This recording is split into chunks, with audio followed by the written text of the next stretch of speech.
Bienvenue si vous nous rejoignez, vous regardez ZRTV, tout de suite les titres du JT Soir. Réaction des syndicats suite aux affirmations du Premier ministre au Salon du Livre. Abdelmalek Sellal a déclaré qu'il n'y aura pas de retour sur la réforme des retraites. Les partenaires sociaux ne l'entendent pas de cette oreille et comptent poursuivre la contestation. Pas de révision du montant de l'allocation touristique, c'est ce qu'a annoncé le gouverneur de la Banque d'Algérie aux députés. Les détails dans quelques instants. À l'étranger, 22 enfants et 6 instituteurs ont péri dans le bombardement d'une école à Idlib, dans l'ouest de la Syrie. L'ONU dénonce un crime de guerre et une tragédie humaine. Et enfin, le Salon international du livre a ouvert aujourd'hui ses portes au grand public. Grande affluence et une série de rencontres littéraires. Nous ferons le point dans quelques instants.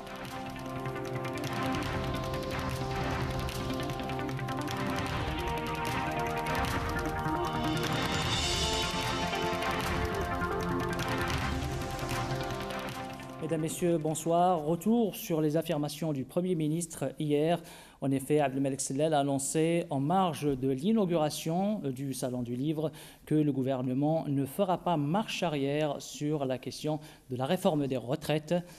Les syndicats ne l'entendent pas de cette oreille et annoncent que leur mouvement de contestation va se poursuivre.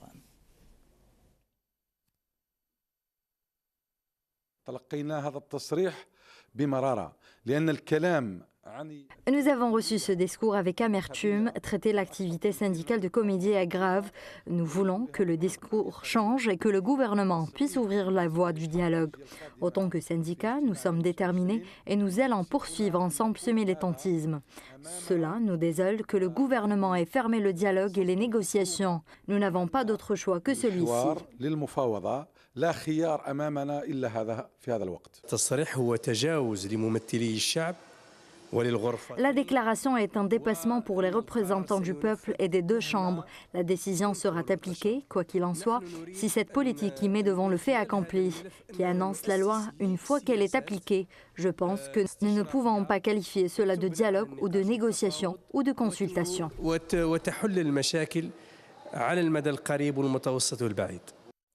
Économie à présent et cette annonce du gouverneur de la Banque d'Algérie, il n'y aura pas de révision à la hausse de l'allocation touristique jugée non prioritaire par l'institution financière. L'allocation touristique restera inchangée, soit l'équivalent en devise de 15 000 dinars par an et par voyageur. Argument de Mohamed Loukel, la situation financière de l'Algérie ne permet pas une hausse de l'allocation touristique.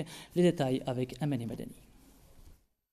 Lors de l'examen du projet de loi de finances 2017 à l'APN, le gouverneur de la Banque d'Algérie, Mohamed Loukel, a fait savoir que l'augmentation de l'allocation de vise pour les touristes algériens désirant voyager à l'étranger n'était pas à l'ordre du jour. Rappelant que dans le droit de change algérien, cette allocation est fixée à 15 000 dinars et ce pour couvrir les dépenses du voyageur à l'extérieur du pays. Une tarification en vigueur depuis une vingtaine d'années.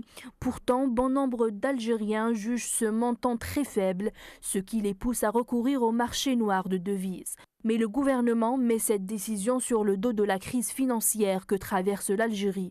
Cette période est marquée par une baisse conséquente des réserves de change. Les derniers chiffres révélés sont inquiétants. Les réserves de change du pays ont fondu de plus de 7 milliards de dollars en l'espace de 3 mois, passant ainsi de 129 milliards de dollars fin juin 2016 à 121 milliards de dollars fin septembre 2016. Pour ce qui est de l'ouverture de bureaux de change, cette question n'est pas une priorité à l'heure actuelle, comme celle de la convertibilité précoce du dinar, selon le gouverneur de la Banque d'Algérie.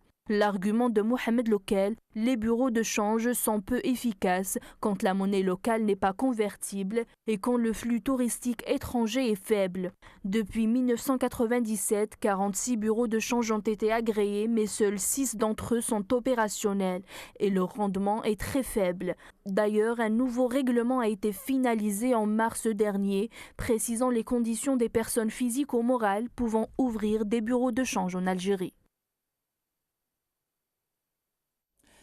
Et on s'intéresse ce soir à cette histoire bouleversante, celle de Fatma, une petite fille de 13 ans qui a contracté le VIH lors d'une transfusion sanguine pour traiter de sa sévère anémie. Fatima ainsi que ses parents lancent un appel à l'aide. La jeune fille aurait besoin d'une transplantation de la moelle osseuse, une intervention lourde et qui coûte cher. Notre correspondant Saïda Zouber Boucharef est allé à la rencontre de cette famille. Il nous rapporte ses témoignages poignants.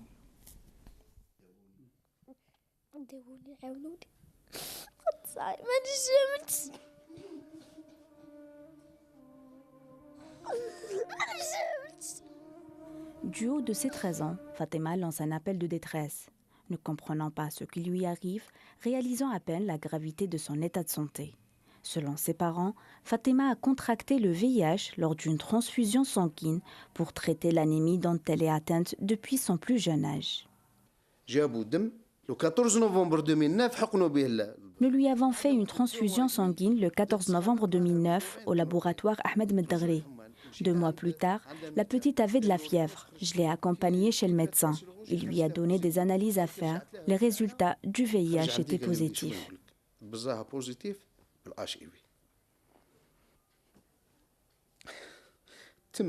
Notre souffrance a commencé ce jour-là. On ne leur pardonnera jamais.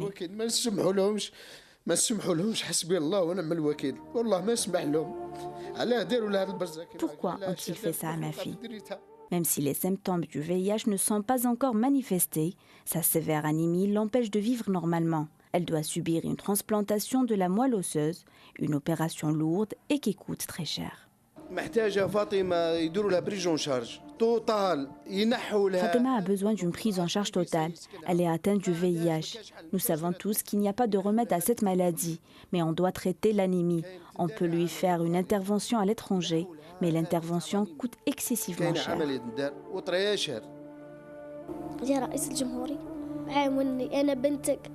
Je lance un appel au président de la République. Je vous en prie, aidez-moi.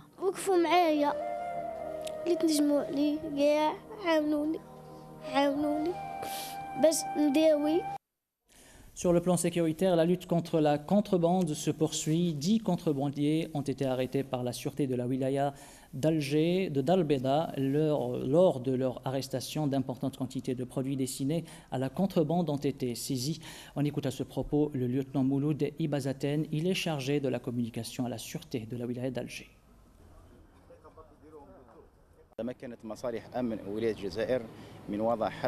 Le service de la sûreté de la Daïra de Dar el Beida a démantelé un réseau de contrebandiers.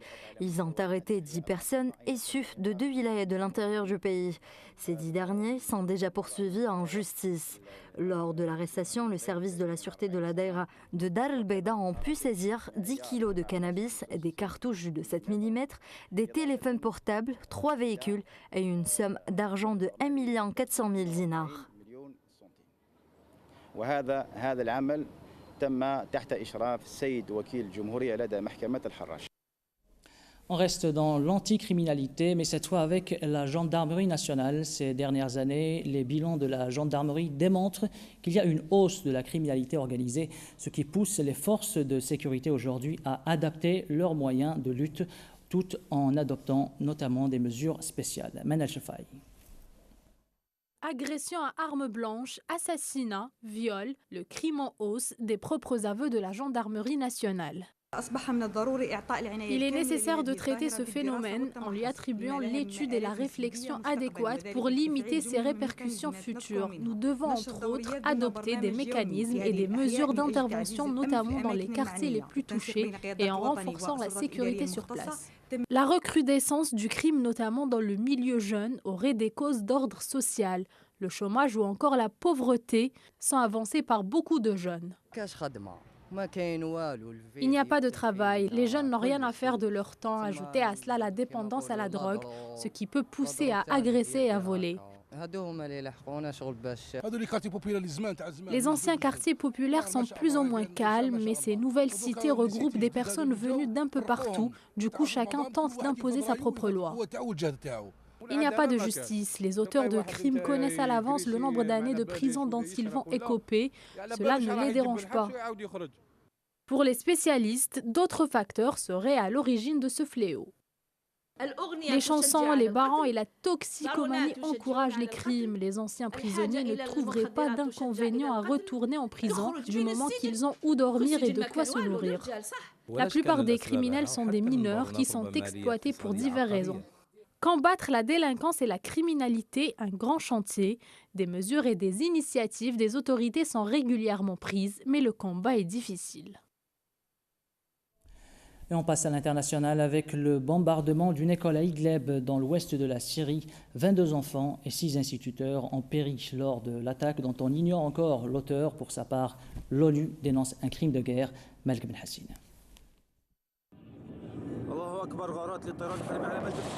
Cela s'est passé hier dans la province d'Idlib, dans le nord-ouest de la Syrie, où une école a été prise pour cible par des chasseurs bombardiers, annonce un communiqué du directeur général de l'UNICEF.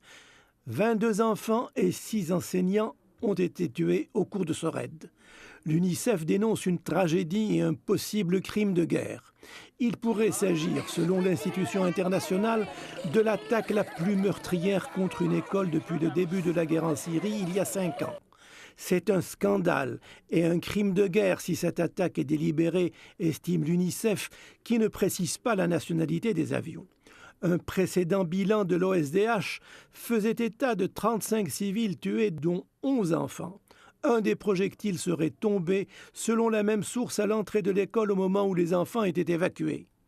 L'Observatoire syrien des droits de l'homme, habituellement si prompt à dénoncer les bombardements syriens et russes, se garde aujourd'hui de préciser la nationalité des avions responsables de ce massacre. Aujourd'hui, le ministère russe des Affaires étrangères a précisé que son aviation n'était en rien impliquée dans l'attaque de cette école et propose la constitution d'une commission internationale chargée de l'enquête sur ce crime odieux afin d'en déterminer les responsabilités.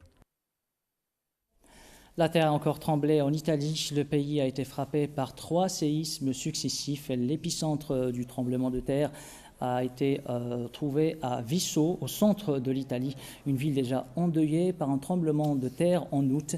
Les premières secousses ont réveillé les habitants de la région dans la soirée d'hier. Certaines suffisamment fortes ont été ressenties à Rome ainsi que dans la banlieue de Naples.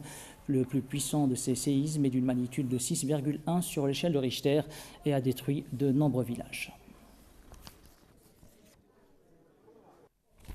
Le chanteur marocain Saad Lemjarrad a été arrêté hier à Paris, cela suite à des soupçons d'agression sexuelle.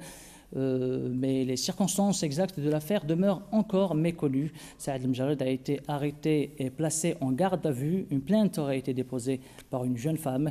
Le chanteur était censé se produire au Palais des Congrès de Paris le 29 octobre. Il a été interpellé par la police judiciaire du 17e arrondissement de la capitale française alors qu'il résidait dans son hôtel. Sport football, 13 ans après avoir quitté la sélection algérienne où il est resté 6 mois, le Belge Georges Likens est de retour une nouvelle fois. Fraîchement viré d'un club belge, Likens est attendu à Alger. Il devra discuter des conditions de son embauche avec le président de la FAF, Mohamed Aouarawa. Premier objectif du nouveau sélectionneur, une victoire pour les Verts au Nigeria. Le match est prévu le 12 novembre prochain, une rencontre qui permettra à l'Algérie de revenir en course pour le Mondial 2018. Et en Ligue 1, l'USM Alger a mis en péril sa première place après sa défaite cet après-midi, 2-1 à Batna en match avancé de la 9e journée. C'est la deuxième défaite de la saison pour les Rouges et Noirs et la 3e victoire de la saison pour le CAB. Et puis l'autre match avancé de la 9e journée entre le Mouloudia d'Alger et le JS Saoura s'est achevé sur un score vierge. Le reste de la journée aura lieu demain et samedi. Sans entraîneur en chef depuis le limogeage du franco-portugais Didier Gomes, le directeur du CS Constantine n'a pas tardé à lui trouver un successeur et c'est l'ancien coach du Burkina Faso, Paul Putt, qui sera le nouveau technicien du club. L'ancien sélectionneur des étalons est arrivé cet après-midi en provenance de Bruxelles. Il a été interrogé par nos journalistes de la rédaction sportive à l'aéroport Houari Boumediene.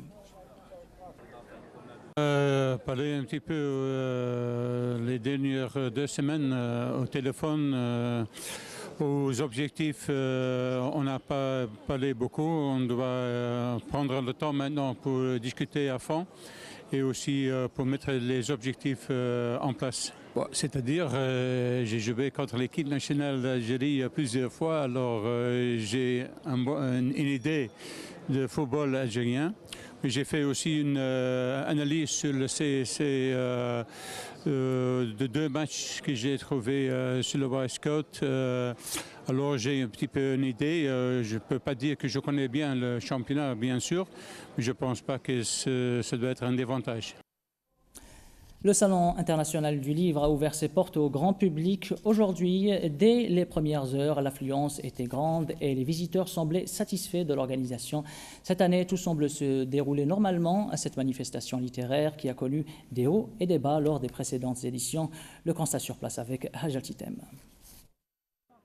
Comme prévu, le Salon international du livre d'Alger ouvre ses portes au grand public à 10h tapantes.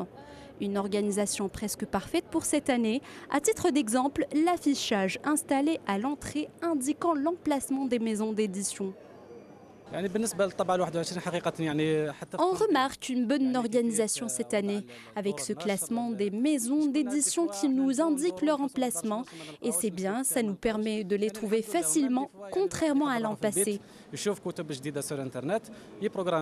À l'intérieur, tout était dans l'ordre, ouvrages dans les rayonnages et éditeurs sur place prêts à accueillir les visiteurs. Tous les moyens ont été débloqués par le commissariat du salon afin d'assurer son bon déroulement.